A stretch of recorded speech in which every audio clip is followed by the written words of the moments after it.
make me glow. You pick me up when I am feeling low. I wanna sing, I wanna dance, and give everyone a chance to hear about this endless love I know. What you give to me is not for me to keep, it's for the world to see your love.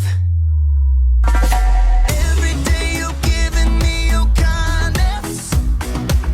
Every day you're giving me your love. Oh, with every single breath I am reminded that what you give is more than enough. So I'll give a little kindness, give a little kindness, give a little love away. Give a little kindness, give a little kindness, give a little love away. Can't keep it to myself, gotta share it with someone else.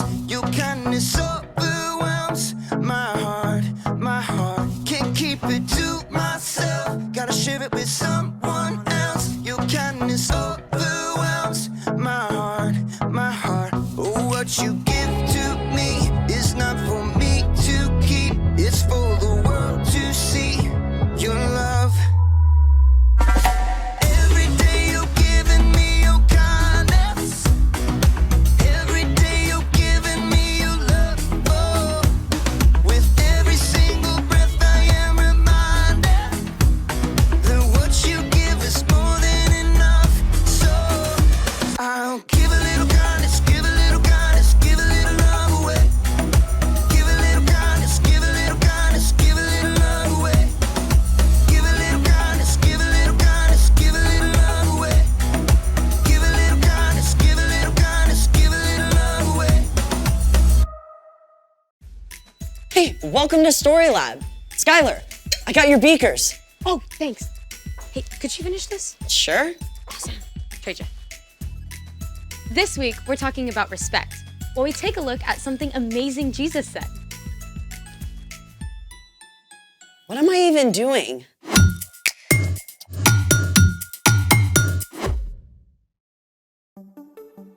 Hey, I'm Skylar.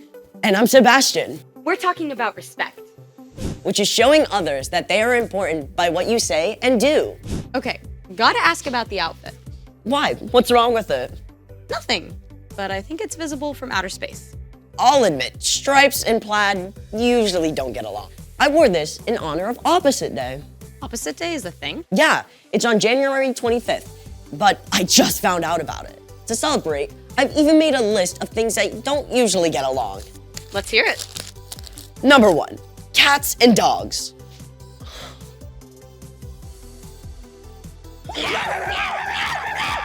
Number 2, heavy metal and polka music.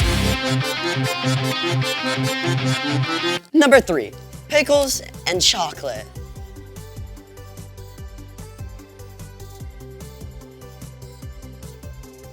Want a bite? No thanks.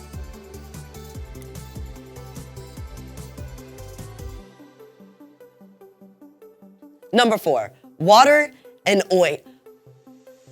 Water and oil. Wait, let's find out what gets along with water and what doesn't. It's time to play. Will it mix? We have here salt, Oil flour. and baking soda. Will our 4 contenders get along with this water and form a solution? Or, like the Batman and the Joker, will they refuse to mix? A solution is formed when a chemical substance dissolves in water. Here goes.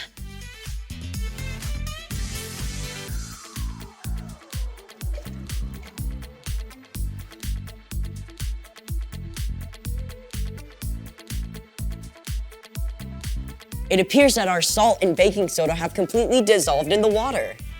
But it's clear that water and oil do not mix, and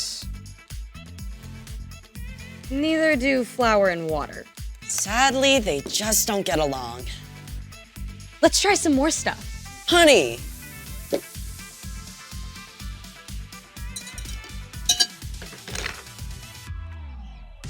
Yep. Pepper. Nope. Sprinkles.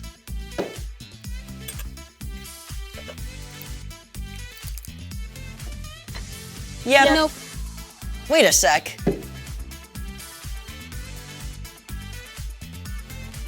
I think the color is dissolving off the sprinkles. But the actual sprinkles don't mix. So it's a yeah, no. Or a no, yep. Those are two words that don't get along. It's time for The story before the story. Today, we're in Matthew, the very first book in the New Testament. But before Matthew, in the very beginning, out of a deep, deep love, God made an amazing world. But when people turned away from God, the world was broken. God made a plan to draw people back into relationship. So at the right time, God sent a tiny baby to be born in the small town of Bethlehem, God's very own son, Jesus. When Jesus grew up, he began to travel from town to town, teaching and healing. And everywhere he went, huge crowds gathered because Jesus spoke with more authority than any other teacher ever. Which is where our story starts. Take it away. Hey everyone, I'm Erica. One day, Jesus sat down on a hillside in Galilee to teach his disciples, but it wasn't long before many people joined the crowd. They were amazed at what Jesus said.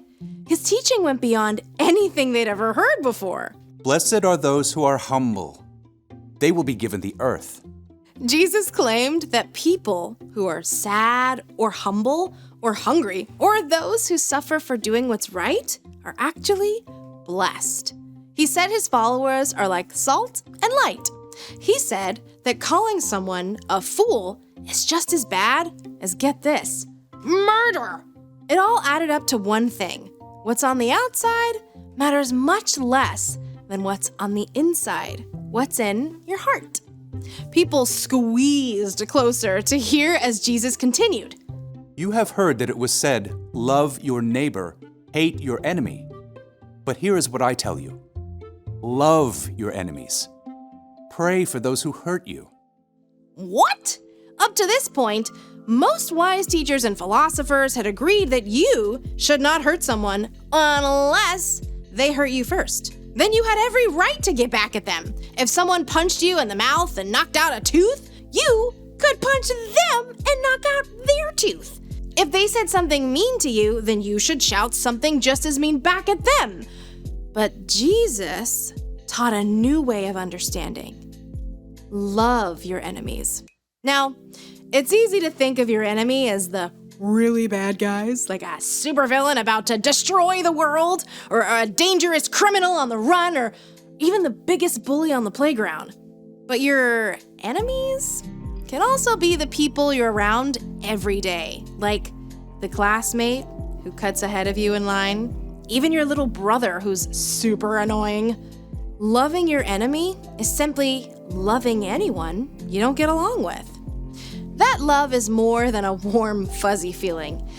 You don't have to feel loving to love your enemies. In fact, you probably won't. Instead, you can speak kind words. If someone insults you, choose something kind to say in return. Don't grumble and complain about them behind their backs. In fact, you can show respect.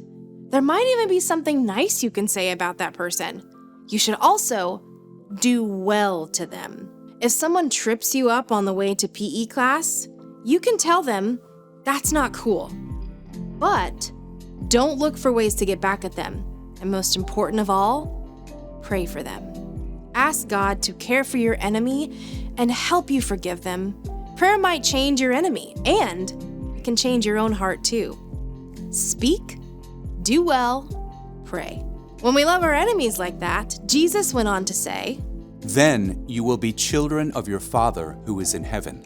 Jesus kept going. He said, it's easy to be nice to anyone who's nice to you. Anyone can do that.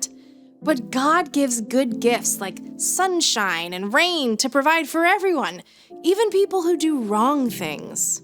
We are made in God's image. And when we show respect and do good things for those who don't treat us well, we're actually showing the world what God is like. Okay, that's a lot to wrap my brain around. No kidding. So, What's our part in the story? Well, choosing to love your enemy is actually a really awesome opportunity. It's a way we can work with God to show God's love to the world. Like, maybe a kid on your soccer team keeps making fun of you when you don't block goals. Instead of saying mean things about them, you could cheer for them when they make a great kick. Or if your teacher loses patience and takes away recess for the whole class, even though it wasn't your fault, you could offer to clean up the classroom. It makes me think of my little brother. He drives me nuts because he's always borrowing my shirts without asking and getting stains on them. So what do you do? What I want to do is yell at him and mess his stuff up. But I could keep my temper and show him how to get stains out of them. Yep. You never want to let someone keep hurting you, but you can always respond with kindness. Exactly. It's not an easy thing to do for sure. But when we follow Jesus, we have the power of God's Spirit to help us speak kind words, do well, and pray for our enemies. Gotta respect that. See y'all next time. Bye, Erica. So here's the thing. Show respect even when you don't get along. Like plaids and stripes. Ew, what is this? Fur. My dog is shedding. Hey, will it mix? Dog fur.